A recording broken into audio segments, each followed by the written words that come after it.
Hello, welcome to JD to class. आज मैं लेकर आया हूँ क्लास 9 के बी हाइव बुक से एक बहुत ही ब्यूटीफुल पोएम का summary and the name of the poem is wind. ये विंड एक्चुअली एक तमिल पोएम था which was composed by Subramania Bharati, who was born on 11th December 1882 and died on 12th September 1921। लेकिन अब हम क्या पढ़ रहे हैं? English translation. और ये इंग्लिश ट्रांसलेशन किसने किया था? ए के रामानुजन, जो कि एक कन्नाडा और इंग्लिश पोएट है। और ए के रामानुजन बहुत ही फेमस है for the translation of classical and modern poetry. यहाँ इस पोएम विंड में क्या कहा गया है? Actually that means the power of the wind. Wind कितना पावरफुल होता है और ये क्या क्या कर सकता है। अगर स्ट्रांग विंड आए तो सब कुछ बर्बाद करके रख देता है, सब बिखेर कर रख देता है। इसके द्वारा पॉइंट ये कहना चाहता है कि हमारे लाइफ में भी बहुत सारे चैलेंजेस आता है, तो इसके लिए क्या होना चाहिए? हमें हमेशा तैयार और मजबूत होना चाहिए। तब क्या होता है? ये चैलेंजेस हमारा दोस्त बन जाता है। जैसे कि विंड को अगर हम डट कर सामना करेंगे तो विंड हमारा दोस्त बन जाएगा। Be friend.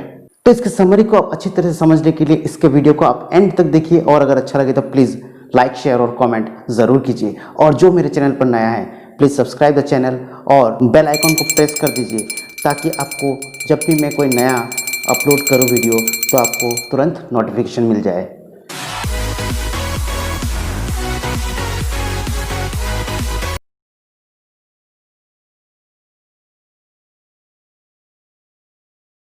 तो चलिए इसके समरी को हम शुरू करते हैं। लाइन बाय लाइन हम देखते हैं।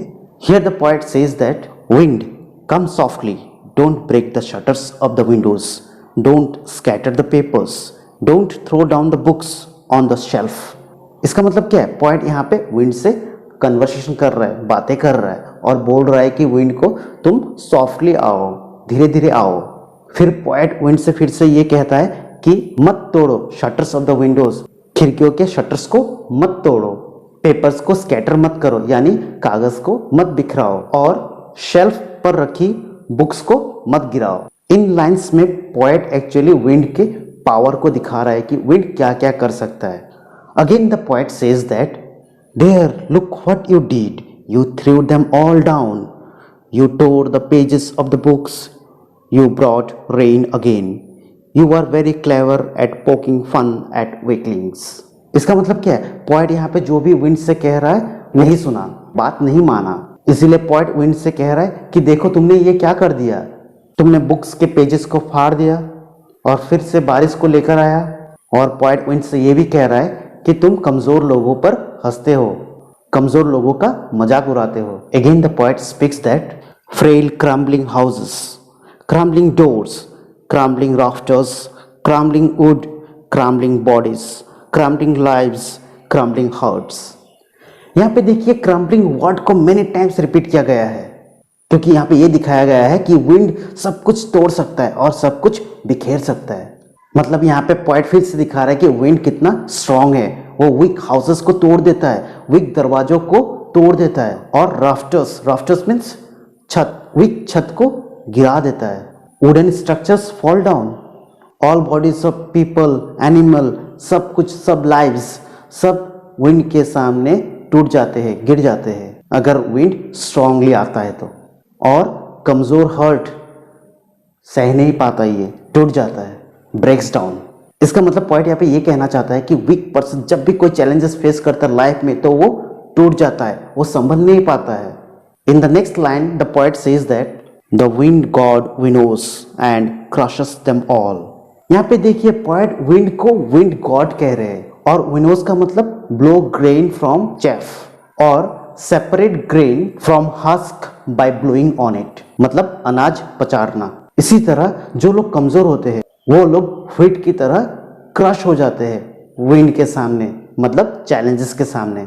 इसी तरह जब विंड आता है तो इट क्रशेस व्हीट, और जब चैलेंजेस बड़ा होता है तो इट क्रशेस द पीपल।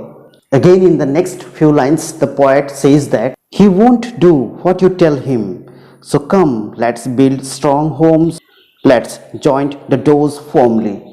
इसका मतलब क्या है? पोएट यहाँ पे कह रहा है कि हम जो कहेंगे विंड वो हमारी बात नहीं सुनेगा, इसलिए आओ हम सब स्ट्रॉन्ग होम्स बनाए, स्ट्रॉन्ग घर बनाए और डोर्स को टाइटली क्लोज करे। इसका मतलब यहाँ पे पॉइंट क्या दिखाना चाहता है, प्रॉब्लम हमारे लाइफ में हमेशा आएगा और ये कभी हमारी बात नहीं मानेगा। अगर हम बोलेंगे कि प्रॉब्लम से तुम मत आओ, कभी ये नहीं मानेगा, ये हमेशा आकर ही रहेगा। इसीलिए हमें अपने आप को मजबूत करना होगा, इतना काबिल बनाना होगा कि कुछ भी प्रॉब्लम्स आए तो हम उसको डटकर फेस करें। In the next lines the poet says that practice to form the body make the heart steadfast. इसका मतलब क्या है, पॉइंट यहाँ पे ये कह रहा है कि हमारे बॉडी को स्ट्रांग बनाना चाहिए और हार्ट को मजबूत बनाना चाहिए ताकि हम मुसीबतों के समय टूट ना जाए, हम डट कर उसका मुकाबला कर सके। इन the next lines the poet says that do this and the wind will be friends with us. यहाँ पे पॉइंट ये कह रहा है कि अगर हम ऐसा करेंगे तो विंड हमारा दोस्त बन जाएगा। हम मुसीबतों को, चैलेंजेस को एक्सेप्ट करना सीख जाएंगे, उससे लड़ना सीख जाएंगे, तो क्या होगा, मुसीबत हमारा कुछ नहीं बिगाड़ पाएगा, वो हमारा दोस्त बन जाएगा। In the next lines the poet says that the wind blows out weak fires, he makes strong fires roar and flourish. इसका मतलब क्या है, पॉइंट यहाँ पे ये कह रहा है कि विंड वीक फायर्स को बुझा देता है और स्ट्रॉन्ग फायर्स को, उसके आग को बढ़ा देता है। इसी तरह जो लोग वीक होते हैं वो लोग क्या होते हैं, चैलेंजेस आने पर, मुसीबत आने पर वो टूट जाते हैं और वो कुछ नहीं कर सकते हैं। और जो स्ट्रांग होता है वो क्या होता है, वो चैलेंजेस को डट कर मुकाबला करता है और मुंह तोड़ जवाब देता है। और वो चैलेंजेस को एक्सेप्ट करते करते, उससे फाइट करते करते क्या होता है, वो और भी ज्यादा स्ट्रांग बन जाता है। In the last two lines the poet says that his friendship is good, we praise him every day. यहाँ पे पॉइंट ये कह रहा है कि विंड से दोस्ती करना बहुत ही अच्छा है और हम रोज उसकी तारीफ करते हैं। इसका मतलब है कि एक बार जब हम स्ट्रांग बन जाते हैं और चैलेंजेस को एक्सेप्ट करते करते उसको मुंह तोड़ जवाब देते हैं तो वो क्या होता है, वो हमारा दोस्त बन जाता है। और जब भी कुछ चैलेंजेस आता है तो हम उसको बहुत ही आसानी से उसका हल निकाल लेते हैं। और स्ट्रांग आदमी चैलेंजेस को फेस करते करते और भी बेटर होते जाता है दिन ब दिन। क्योंकि अगर बड़ा बनना है तो चैलेंजेस को एक्सेप्ट करना सीखो, उससे लड़ना सीखो। कोई भी बड़ा आदमी बिना चैलेंजेस के बड़ा नहीं होता है। और जब हम ऐसा करने लगेंगे तो क्या होगा, हमें हमेशा चैलेंजेस अच्छा लगेगा, हम उसकी तारीफ करेंगे। बिना चैलेंजेस के हमें मजा ही नहीं आएगा किसी भी काम में। तो इस पोएम का थीम यही था कि हमें हमेशा स्ट्रांग बनना चाहिए और चैलेंजेस को फेस करते करते हम क्या हो जाते हैं, और भी दिन ब दिन स्ट्रांग हो जाते हैं। I hope you all have understood this summary. तो आइए अब हम पोएटिक लिटरेरी डिवाइसेस को देखते हैं। इस पोएम में पर्सोनिफिकेशन क्या है, यू। एलिट्रेशन क्या है, विंड और विनोस। एंड वॉन्ट और वांट।